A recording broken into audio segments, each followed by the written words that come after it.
নিজে নিজে পড়ে গেছে। কজন আসছিল? আমার ওই লাইনটা আমার কাছে 1.5 বছর বয়স থেকে থাকে। আমার লাইন থেকে আমার কাছে দিতে ভাই, দুই ভাইয়ে, একটা কাকা ছেলে, একটা আমার নিজের ভাই। দিয়ে তখন আমরা কি করবো, তাড়াতাড়ি করে বলছি কেতুরা হসপিটালে পাই নাই। কাটা হসপিটালে গেলাম, কাটা হসপিটালে তখন বলছি কান্দারা থেকে নিয়ে চলো।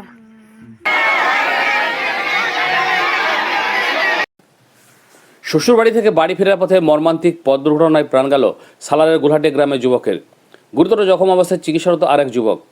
মৃত যুবকের নাম রমেশ মাঝি, জখম যুবকের নাম সৌরভ মাঝি। বাড়ি মুর্শিদাবাদ জেলা সালার থানার গোলহাটি গ্রাম। পরিবার সূত্রে জানা গেছে রমেশ মাঝি, সৌরভ মাঝি দুজনেই সম্পর্কে কাকাতো ভাই। বুধবার সকাল নাগাদ রমেশ মাঝি তার কাকাতো ভাইকে নিয়ে পূর্ব বর্ধমান জেলার কেতুগ্রাম থানার গ্যান্দাস খান্দ্রা গ্রামে শ্বশুরবাড়ি গিয়েছিলেন।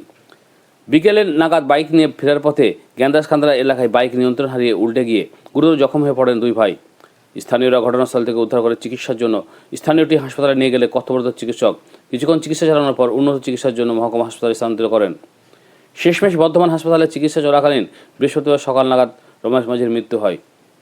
কাকা ছেলে সৌরভ মাঝি গুরুতর জখম অবস্থায় হাসপাতালে ভর্তি রয়েছেন।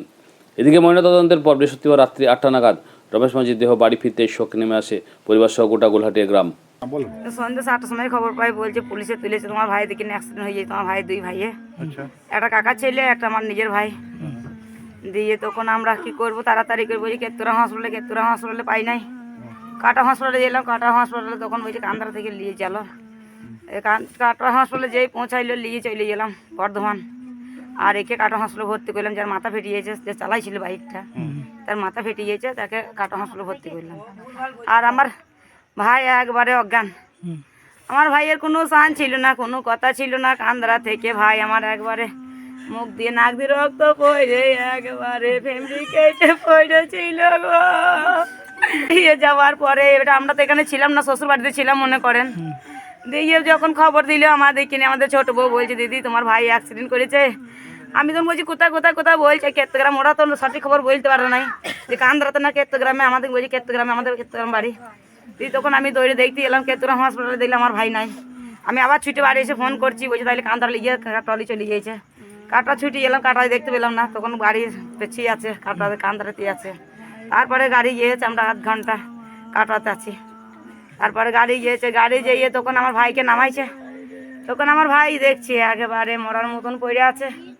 ভাইয়ের মুখ দিয়ে ফ্যামিলি কাটছে। কটার সময় সেটা? সেটা 9টা বাজে, রাত্রি 9টা বাজে। 9টা তখন তাড়াতাড়ি করে কেন বলছেন 9টা, তখন দিদিমণি ডাক্তারবাবু বলছে 9টা বেজে গেছে, বাস রুগী তাড়াতাড়ি বিকেলে চলে যাও বর্ধমান।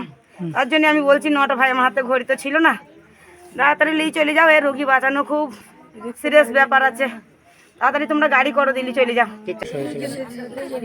নিজে নিজে পড়ে গেছে। কজন আসছিল? কে ও আর একটা দেবর, কাকা শ্বশুরের ছেলে।